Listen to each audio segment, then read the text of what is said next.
While Americans celebrated victory, a woman in her early 30s with short dark hair stepped off a train in the tiny town of Las Vegas, New Mexico.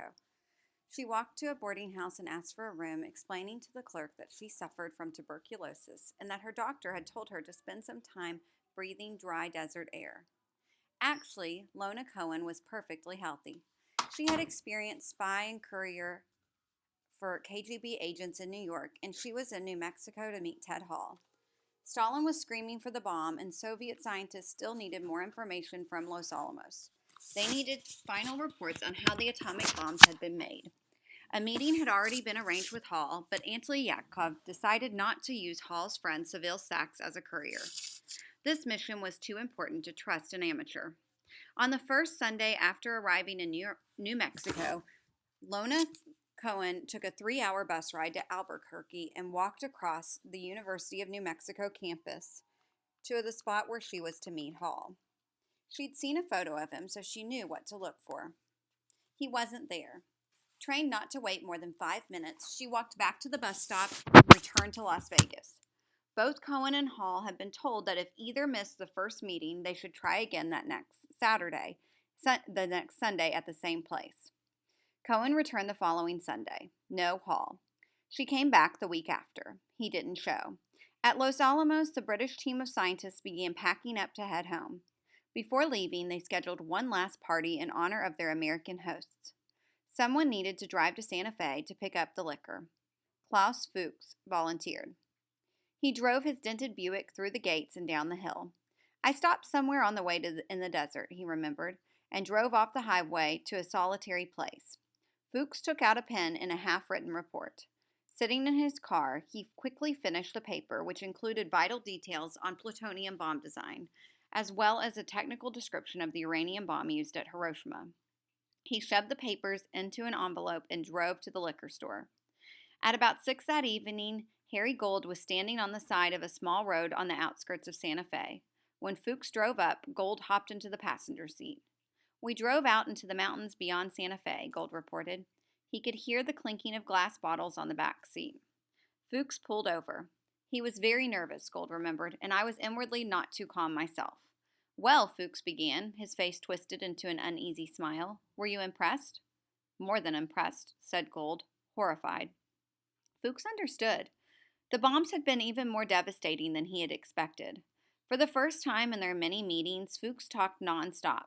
He talked about the shocking sight at Trinity, the chilling reports from Hiroshima and Nagasaki. He just had to talk. He himself was rather awe-stricken by what had occurred, remembered Gold, greatly concerned by the terrible destruction which the weapon had wrought. They watched the sky darken, the lights come on in town. Fuchs suggested that someday, maybe, they would meet again. Meet openly as friends, he said, and speak of music and of other matters, but not speak of war. Gold said he hoped this would happen. Finally, Fuchs handed Gold the papers he had prepared. Then Fuchs drove Gold to the bus station. They shook hands and Gold got out. After a period of anxious waiting, he said, about an hour and a half, I finally obtained a bus going back to Albuquerque. Ted Hall was aware he'd missed meetings with the Soviet courier assigned to pick up his final report. He'd been unable to get away from his work at Los Alamos. Finally, a month after Lona Cohen arrived in New Mexico, Hall spent a quiet Sunday morning in his office preparing the promised reports. Knowing his lab partner Philip Kuntz was going on a picnic that day, Hall expected to be alone. He spread top-secret bomb plans on his desk so he could refer to them as he wrote up his report. The door swung open. Panicking, Hall clumsily swept the papers into his desk drawer as Kuntz stepped in. If the man had come over to see what Hall was doing, there would have been no possible explanation. Hall got lucky. Kuntz felt guilty that he was taking time off while his partner was spending Sunday in the office. He said a quick goodbye and ducked out. Later that day, Hall took a bus to the University of New Mexico campus. He'd been told to look for a woman with a magazine poking out of her purse. She would answer to the name Helen. The woman with the magazine was there. When she spotted Hall, she walked up and introduced herself. They strolled together for a few minutes like old friends. Cohen quietly cautioned Hall that he was taking a huge risk in helping the Soviets. Things might turn out pretty hot, she said. Hall assured Cohen that he knew of the danger. If American agents were ever on Hall's trail, Cohen said, the KGB had told her to help arrange his transport to the Soviet Union, where he'd been given a new life.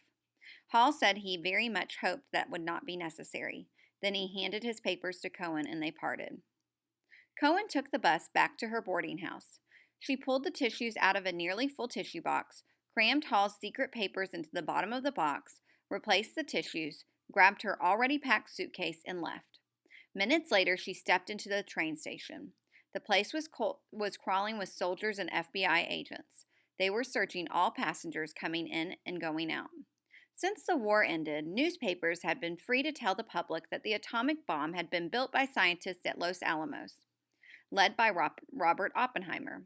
The government was determined to protect Oppenheimer and his staff and their bomb-making secrets. Cohen's tissue box held Hall's handwritten report with detailed plans and sketches of an atomic bomb. It was more than enough evidence to get her and Hall executed for spying. She was too well trained to panic.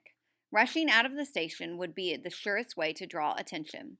Instead, she set down her bag and, glancing around casually, took a few minutes to focus her mind on the character she'd invented, a friendly, absent-minded tuberculosis patient on her way home from the desert. When her train was nearly done boarding, Cohen stepped up to the track with her suitcase in one hand, her purse over her shoulder, the box of tissues in her other hand. The FBI agent asked to see her ticket and look at her bags. Another began asking questions about her business in New Mexico. While answering, Cohen opened her purse and fumbled through the contents. No ticket. She laughed aloud at herself for misplacing it. She kneeled down to her open suitcase but couldn't work the zipper with the box of tissues in her hand. The train whistle blew. Over the loudspeaker came the all aboard announcement. Her train was about to leave. Smiling, she passed the tissues to the government agent. Her hands free, she opened the suitcase, rummaged, and found the ticket. The agents had a look at the contents of her bag. They nodded and gestured for her to get going. She zipped up the bag, lifted her purse, and stepped onto the train, without the tissues.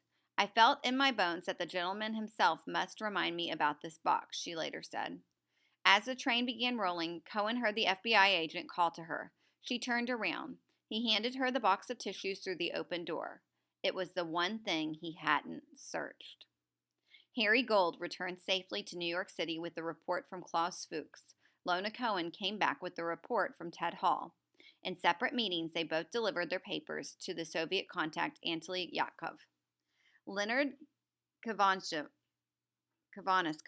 who ran the KGB office in New York City, compared the documents from Fuchs and Hall. Both contained thorough reports on atomic bomb design.